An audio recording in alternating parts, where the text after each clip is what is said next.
Oh, thank goodness. Thank gosh. Oh, you gotta leave it to Boston, man.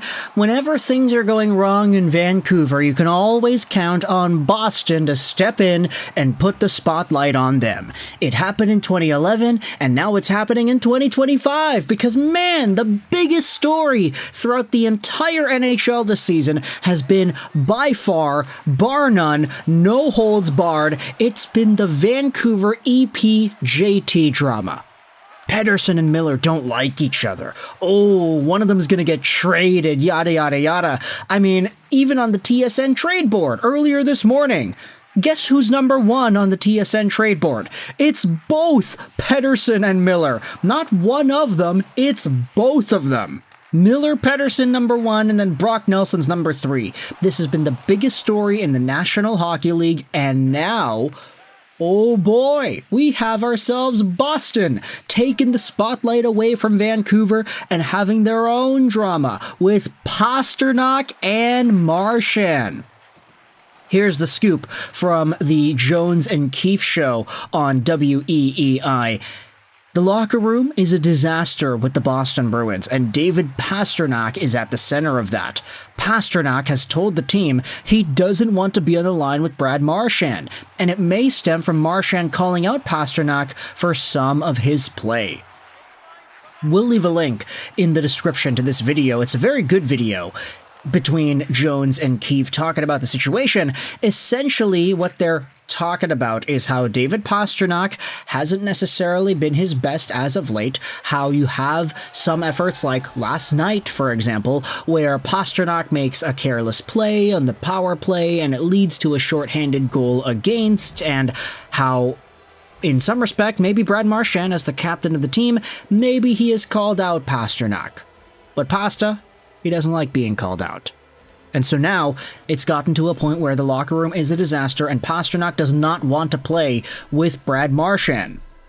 Meanwhile, let's go over to the point production, see how these guys are doing in 2024-2025. David Pastrnak this season is at 42 points in 44 games played. He is on pace for 79 points and on pace for only 32 goals. Now, this is a realistically good season. I mean, anybody who gets 79 points on a year and 30 goals, anybody would look at that and say, yeah, that's a pretty alright season, but that would be Pasternak's worst season in years, considering the multiple times he has hit 80 points and the multiple times he has hit 40-plus goals. So this season technically isn't all too great for Pastrnak, and if you head over to Marchand, you look at his point production, he's got 33 points in 44 games as well, on pace for about 62, which is roughly in the range he has been in the past few years here. I mean, obviously the 100-point season he had in 2018-19 stands out. But Brad Marchand, as a leader, he's not afraid to go out there and call anybody out, whether it's on his own team or on the opposite team. And for David Pastrnak, it seems like he does not like being called out in that way. Hey, you gotta do this better. Hey, we don't know if it's you're just playing poorly or do you just not care. You have to make better decisions. You have to be on the puck harder, etc., etc. Seems like Marchand is a captain that's holding his players accountable, and Pastrnak is not the guy who receives well to that. If you head over to the Bruins and their lines, you can see that because of this, you have Brad Marchand on a line with Elias Lindholm and Charlie Coyle. David Pastrnak is on line one with Zacha and Geekie. Furthermore, you have this. Fluto Shinzawa tweeted out, Power Play 1 sees Lohrei, Pastrnak, Geekie, Zacha, and Brazo, and Power Play 2 has McAvoy, Wahlstrom, Marchand, Lindholm, and Coyle. That is kinda stupid, because some of the best players on the Bruins are being placed onto line 2 on the power play. Meanwhile, power play 1 has Pastrnak on it. Marchand, McAvoy, power play 2, what's going on here? Let's go over to some of the commentary about this entire thing, like the Boston Bruins subreddit. They went out there and posted about the entire situation. Rich Keefe from EEI, the room is a disaster and Pastrnak is the center of it. I absolutely believe anything that Keefe drops. His track record with this kind of stuff on the Bruins has been stellar for years now, and he was the first of anyone to have Montgomery getting canned. Whomever he knows inside the circle knows a lot. Secondly, it's blatantly obvious since day one at camp that the room has been a crap show. Monty got the boot, and now they're back to the same terrible play on the ice. Just watch Pastrnak when he's playing. The dude's been checked out for months. Thanks, I'll hang up and listen. I have a hard time believing this, but if it's true, then that's brutal. We are so screwed if this is true. Pasta at the center of it could mean a few different things due to how vague it is and how people may disagree there. Pasta seems to be trying to will goals, even while injured, while some guys out there are in the clouds going through the motions. The room should be a disaster. There are a fair amount of guys that are shades of what they were the past couple of years. Front office, coaching staff, and the players all look really bad right now. It's on all of them to fix it. I don't know if I would say if Pasta is at the center of it. He's a great complementary player, but he needs talent around him. He's not a down-and-out, drag-the-boys-into-the-fight type of leader. We just don't have much of either the talent or that leadership. We need the young leaders to step up. Where are McAvoy and Carlo? If I'm those guys, I'm forcing my leadership in that locker room.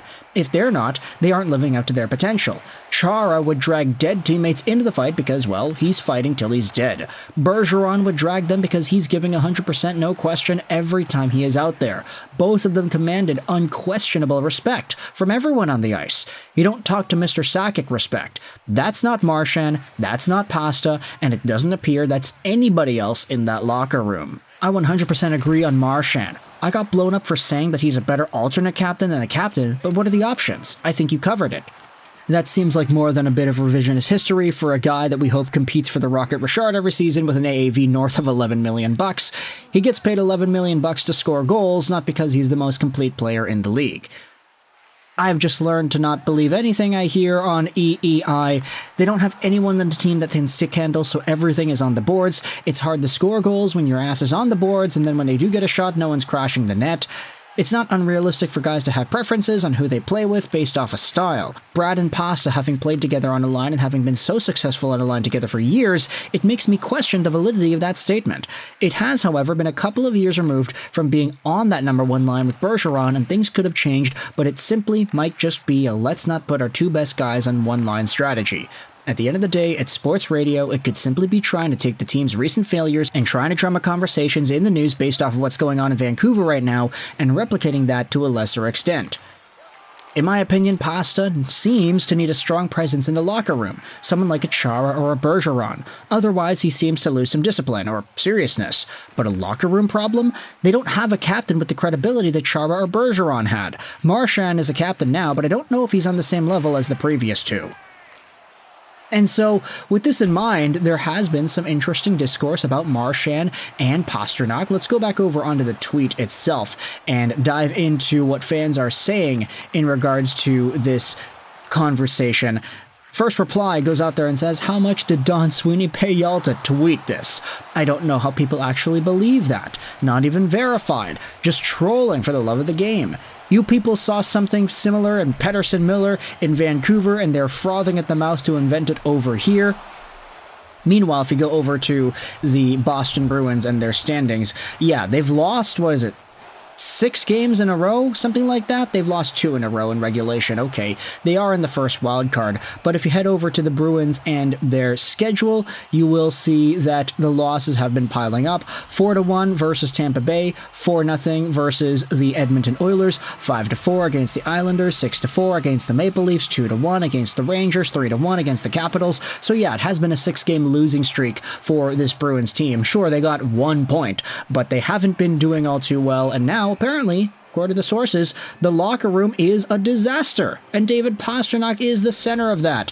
How do you feel about this entire Pastrnak-Marchand thing? And another question, do you think it is a cloned carbon copy of the Miller-Pettersson stuff in Vancouver? Let me know in the comments, how do you feel about this entire thing? Link is going to be in the description. Also, check out ExpressVPN if you need a VPN. You can get some free months by clicking the affiliate link in the description, but also, Boston, man, yay or nay? Thoughts in the comment section below. I hope you enjoyed this video. And bye.